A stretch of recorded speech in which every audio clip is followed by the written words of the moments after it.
تو انہوں نے اپنی ماں کی پاکی کی گواہی جو تھی وہ پالنے میں دی، یعنی گود کے اندر جب بچہ بول بھی نہیں سکتا اور اس بچے نے اپنی ماں کی پاکی کی گواہی دی۔ اس کے علاوہ حضرت عیسیٰ علیہ السلام کے پاس اور بہت سے معجزات تھے، یعنی وہ مادہ زاد کوڑیوں کو ٹھیک کر دیا کرتے تھے۔ اس کے علاوہ وہ جو اندھے تھے ان کی وہ اگر ان کے آنکھوں پر ہاتھ پھیرتے تو وہ ان کی بینائی لوٹ آتی، اور اس کے علاوہ مردوں کو زندہ کر دیا کرتے تھے۔ لیکن ان سب معجزوں کو نہ مانا اور انہوں نے حضرت عیسیٰ علیہ السلام کو تکالیف دی، جس کے نتیجے میں قرآن میں اللہ تعالیٰ نے فرمایا کہ پھر ہم نے اس اپنے بندے حضرت عیسیٰ علیہ السلام کو اپنے طرف اس آسمانوں پر اٹھا لیا۔ تو یہ ہسٹری ان کی بڑی عجیب سی ہے، یہ دھتکاری ہوئی قوم ہے۔ یہ تھوڑی سی ہسٹری تھی جو میں نے کہا بیان کر دوں۔ اس کے علاوہ اب آپ کو بتاتے ہیں کہ چند جو نوجوان تھے حماس کے، اور انہوں نے اسرائیل کے اوپر جو ہے وہ اٹیک کیا۔ اٹیک تینوں طرف سے تھا، کس طرح وہ ابابیلوں کی طرح پیراگلائڈر سے اترتے اور ساتھ وہ ادھر اٹیک کرتے ان کے فوجیوں پر، ان کی چوکیوں پر، اور اس کے علاوہ سمندر سے انہوں نے اٹیک کیا۔ اس کے علاوہ انہوں نے زمین سے انہوں نے ان کے جو جنگلے لگا رکھے تھے اسرائیل کے لیے ان کو توڑ کر اس کے اندر داخل ہوئے اور ادھر اٹیک کیا انہوں نے حماس نے، اور وہاں پر ان کے تقریباً پہلے دن یعنی پہلے جو تقریباً 8 گھنٹے کے اندر ان کے 900 یہودی جو تھے وہ قتل کر دیے، اور کئی جو لوگ تھے ان کو یرغمال بنایا، اور کئی فوجیوں کو یرغمال بنا لیا۔ بہرحال انہوں نے خواتین کو نقصان نہیں پہنچایا۔ یہ پراپوگنڈا کیا جا رہا ہے کہ انہوں نے خواتین کے ساتھ بدتمیزی کی ہے، لیکن ایسا کچھ نہیں ہوا۔ یہ بیان ہم نے ٹی وی پر سنے ہیں کہ یہودی خواتین خود آ کر کہہ رہی ہیں کہ حماس کے مجاہدوں نے ہمارے ساتھ کوئی بدتمیزی نہیں کی۔ بہرحال چلتے چلتے تھوڑی سی بات مسجد اقصیٰ کے حوالے سے بھی کر لیں۔ سب سے پہلی بات یہ ہے کہ جو گولڈن ٹیمپل آپ کو نظر آتا ہے وہاں پہ ایک سنہرے رنگ کا گنبد، وہ مسجد اقصیٰ نہیں ہے،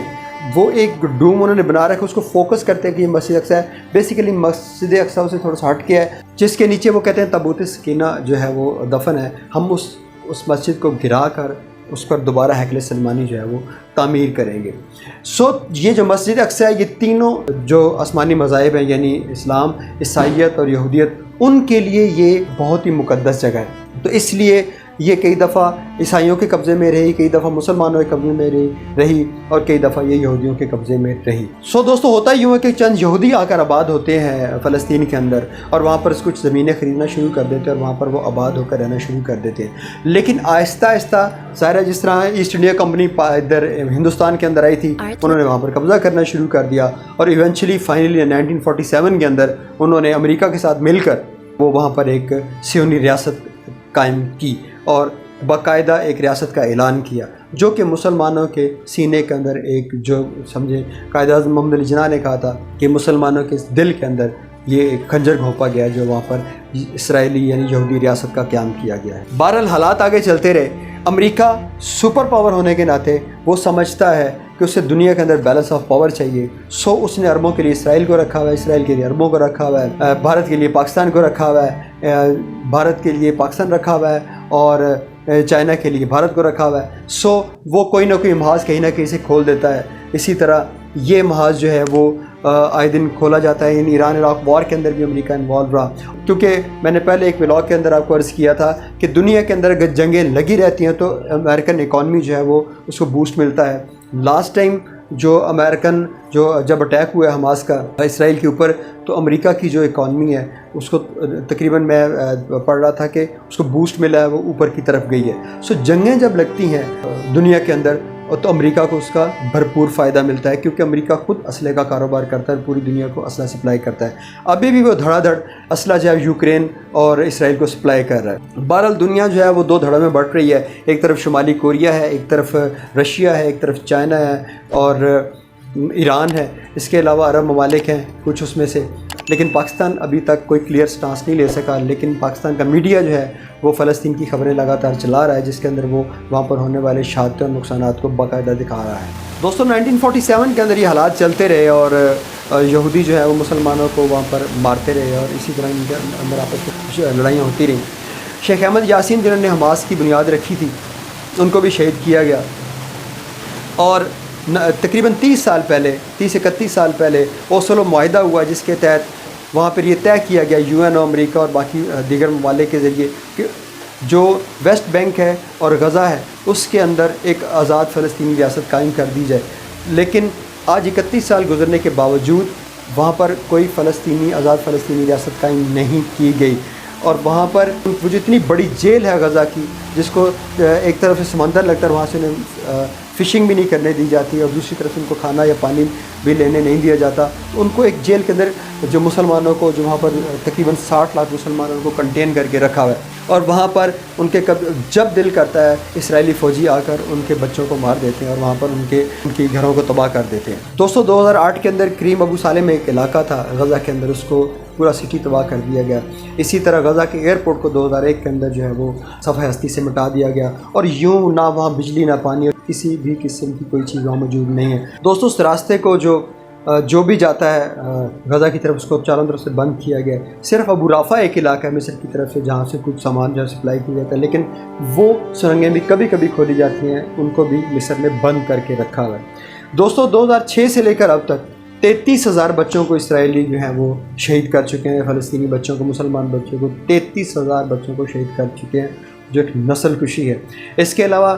تقریباً 1.5 لاکھ مسلمان ان 33,000 بچوں سمیت اب تک 2006 سے لے کر اب تک شہید ہو چکے ہیں، لیکن اس پر کوئی UN کوئی امریکہ آواز نہیں اٹھاتا، اور نہ ہی انسانی حقوق کی تنظیمیں اس کے اوپر کوئی بات کرتی ہیں۔ اس کی وجہ کیا ہے؟ اس کی وجہ یہ ہے کہ وہاں پر صرف مسلمان بچے مرے ہیں۔ اس کے علاوہ آپ دیکھیں کہ یوکرین کے اندر اگر رشیا حملہ کرتا ہے تو امریکہ جو ہے وہ فوراً مدد کو پہنچ جاتا ہے، پوری دنیا جو ہے مدد کو، پورا یورپ مدد کو پہنچ جاتا ہے۔ اور آج اگر حماس نے حملہ کیا ہے اسرائیل پر، جو کہ ایک صہیونی ریاست ہے اور جو کہ ایک ناجائز ریاست ہے، اس کے اوپر بھی امریکہ اور تمام یورپ جو ہے اکٹھا ہو کر کھڑا ہو گیا ہے۔ ان کو کسی نہتے مسلمان کا، کسی نہتے انسان کا کوئی درد محسوس نہیں ہوتا۔ ادھر انڈیا کی دم پر بھی پاؤں آ چکا ہے، کیونکہ پچھلے مہینے G20 کانفرنس ہوئی ہے انڈیا کے اندر، اور اس کے اندر یہ بتایا گیا تھا کہ جناب اب ایک روڈ بن رہی ہے جو بمبئی سے نکلے گی، اور جو بمبئی سے ریاض یعنی سعودی عرب جائے گی، اور وہاں سے شام سے ہوتے ہوئے یروشلم جائے گی، اور وہاں سے پھر آگے یورپ سے اس کا کانٹیکٹ کر دیا جائے گا۔ تو اس سارے معاہدے کے اندر جو امریکہ، جو بھارت کا جو تجارتی جو ایک روٹ تھا، اس کو قائم کرنے کی کوشش کی گئی، جو کہ پیرلل اس کے چائنا کے جو ون بیلٹ ون روڈ تھا، تو اس کو فیل کرنے کے لیے ایک نیا جو منصوبہ کیا گیا، اس کے اوپر پانی پھر گیا، جس کی وجہ سے BJP اور بھارت کی جو حکومت ہے وہ وہ بہت زیادہ فلیئر اپ ہو گئی، اور اس نے حماس کو باقاعدہ دہشت گرد قرار دیا۔ اور آج تک، اس سے پہلے گاندھی جو تھے ان کا بھی یہی سٹانس تھا کہ اسرائیل ایک ناجائز ریاست ہے، لیکن BJP کی حکومت جب سے آئی ہے، انہوں نے مسلمانوں کے خلاف اور دوسری اقلیتوں کے خلاف جو کچھ محاذ کھول رکھے ہیں ظلم کے، وہ ہمارے سامنے ہے۔ دوستو پچھلے ایک ہفتے کے اندر جتنا ظلم کیا جا چکا ہے فلسطین کے اندر، بے شک اسرائیل کے اوپر حملہ ہوا، اور اسرائیل جان بوجھ کر، میں پنجابی میں کہتے ہیں کہ وہ بھیڑوں کی کھکھر کو چھیڑنا چاہتا ہے، چھیڑا اس نے، اور وہ جان بوجھ کر مسلمانوں کو شہید کرتا ہے، بچوں کو قتل کرتا ہے، اور خواتین کی عصمت دری کرتے ہیں۔ تو وہ وہاں پر جب کرتے تو اس کے ریٹیلیشن کے اندر مسلمان اور حماس سے اس کے اوپر حملہ کرتے ہیں۔ لیکن آپ کو ایک بات بتا دوں کہ جو نیتن یاہو ہے، اس نے کہا تھا کہ اگر ایک یہودی مرے گا تو ہم اس کے بدلے میں 60 مسلمانوں کو قتل کریں گے، شہید کریں گے۔ وہ آج اس کو پورا کرنے کی کوشش کر رہا ہے، اس ٹارگٹ کو۔ مسلمانوں کے وہاں سٹیز جو ہیں ان کو ملیامیٹ کر دیا گیا، ان کے گھروں کو تباہ کر دیا گیا، وہاں سے انہیں نکلنے نہیں دیا جا رہا، اور وہاں پر پوری طرح جو ہے وہ ایک جو بارود ہے اس کو پھینکا جا رہا ہے۔ لیکن دوسری طرف سے حماس کے بہادر نوجوان جو ہیں وہ بھی اسی طرح ڈٹ کے کھڑے ہیں، جس طرح ایک مسلمان کو ڈٹ کے کھڑا ہونا چاہیے۔ لیکن بڑے افسوس کی بات ہے کہ پوری دنیا کے مسلمانوں نے ان کی کوئی فزیکل مدد نہیں کی۔ ہم اپنے فلسطینی بھائیوں کے لیے ان کو کمبل تو دے سکتے ہیں، ٹافیاں دے سکتے ہیں، ان کو کھانا دے سکتے ہیں، لیکن ہم ان کی پروٹیکشن نہیں کر سکتے، کیونکہ ہم، جس طرح میں نے پہلے اپنی ایک ویڈیو میں بتایا تھا کہ ہمیں کفار نے ٹکڑوں میں تقسیم کر دیا ہے۔ ہم اس وقت 60 سے زیادہ ملکوں میں تقسیم ہے مسلمان، اور ہماری پہچان وہ لا الہ الا اللہ محمد رسول اللہ نہیں رہی۔ آج ہماری پہچان کیا بن چکی ہے کہ ہم فلسطینی، ہم عراقی، ہم ایرانی، ہم پاکستانی، ہم بھارتی ہیں، اور لیکن درمیان میں سے اس جو ہماری ایک، جس کو اللہ تعالیٰ فرماتے ہیں کہ حاضی امتکم امۃ واحد، یہ ایک گویا ایک امت ہے، اور اس امت کا کانسیپٹ جو ہے وہ ہم میں سے نکل چکا ہے۔ رسول اللہ صلی اللہ علیہ وسلم نے فرمایا کہ میری امت کس طرح ہے ایک جسم کی مانند، اور جسم کے کسی ایک حصے کو تکلیف ہوتی ہے تو سارا جسم اس درد کو محسوس کرتا ہے۔ اگر آپ ایک جسم کے ٹکڑے کر دیں اور ایک ٹکڑے کے ساتھ جو مرضی کرتے رہیں وہ درد محسوس نہیں ہوگا۔ بالکل یہی حال آج امت مسلمہ کا ہے کہ وہ اس درد کو محسوس نہیں کر پا رہی، کیونکہ ٹکڑوں کے اندر جو ہے وہ خود کو تقسیم کیا ہوا ہے، اپنے کوئی بازو لے کر بیٹھا ہوا ہے، تو کوئی ٹانگ لے کر بیٹھا ہوا ہے، تو کوئی سر لے کر بیٹھا ہوا ہے، اسی پر خوش ہے۔ لیکن آپ دیکھ لیں برصغیر کے اندر بھی جو اس وقت ورلڈ کپ ہو رہا ہے کرکٹ کا، اس کے اندر لوگ مصروف ہیں اور ان کے پاس اتنا ٹائم نہیں ہے کہ وہ اس کے اوپر کوئی بات کر سکے۔ بلکہ افسوس کی بات یہ ہے کہ پچھلے دنوں یہ لاہور کے اندر ہی جماعت اسلامی نے ایک جو ہے وہ نکالی ہے ریلی فلسطین کے اوپر، اسرائیل کے خلاف۔ تو یہ بھی ایک دھوکہ اور فراڈ ہے۔ میں یہ نہیں کہہ رہا کہ جماعت اسلامی دھوکہ اور فراڈ کر رہی ہے، میں یہ کہہ رہا ہوں کہ نکلنا، جلوس نکالنا اور نعرے بازی کرنا یہ ایک طریقہ ہے اپنے جذبات کو وینٹ کرنے کا، ضائع کرنے کا، اور یہ طریقہ بھی ہمیں ڈیموکریسی نے دیا ہے، ماڈرن ڈیموکریسی نے دیا ہے اور کیپٹلزم نے دیا ہے کہ تم جا کے جو مسئلہ ہوتا ہے جا کے نعرے مارو اور نعرے مار کے واپس آ جاؤ، اور تم لوگ رات کو یہ بات بیٹھ کر سوچو کہ ہم نے بڑا کام کیا آج۔ تو آج جو لوگ احتجاج کے لیے نکل رہے ہیں فلسطین کے حق میں اسرائیل کے خلاف، وہ بھی نعرے مار کر رات کو اپنے جو ہے وہ گرم پانی گلا ٹھیک کر کے سونے کی کوشش کرتے ہیں کہ ہم بڑا کام کر رہے ہیں، حالانکہ کچھ بھی نہیں ہوا۔ ہونا تو یہ چاہیے کہ فزیکلی اسلامی ملکوں کی جو فوجیں ہیں وہ ان کی مدد کرتی اور ان کی مدد اپنے مسلمان بھائیوں کی مدد کے لیے پہنچ جاتی۔ میں نے کئی دفعہ ایک بچی کا میں نے بیان سنا تھا جو تمام مسلمان امت کی فوجوں کو پکار کر کہہ رہی ہے کہ میں خدا کی قسم قیامت والے دن میں تم لوگوں کو جا کے تمام مسلمان حکمرانوں کو پوچھوں گی، اپنے اللہ کو شکایت کروں گی کہ ان کے پاس تمام اسلحے موجود تھے لیکن یہ ہماری مدد کو نہیں ہے۔ دوستو، بڑی تکلیف دہ چیز ہے، بڑے تکلیف دہ مناظر ہیں جو دیکھے نہیں جاتے، لیکن اللہ تعالیٰ فرماتے ہیں کہ جب کوئی شخص قومیت اور وطنیت کی طرف بلاتا ہے اور اس کے لڑتا اور مارا جاتا ہے تو وہ حرام موت مرتا ہے، اور اگر ہم نے مرنا ہے تو ایک کلمے کے نیچے آ کر مرنا ہے جس کا مقصد ہے لا الہ الا اللہ محمد رسول اللہ کے اللہ کے دین کا قیام کرنا، اور پھر اس کلمے کے نیچے اپنی جان کو دے دینا۔ میں اپنے آج کے جو ہے ولاگ اس کو یہاں کنکلوڈ کرتا ہوں اور دعا کرتا ہوں، اے میرے پاک پروردگار، تو مسلمانوں کی مدد فرما اور مسلمانوں کو فتح نصیب فرما۔ اپنے دوست اپنے ہوسٹ مالک کو اجازت دیجیے۔ اللہ حافظ۔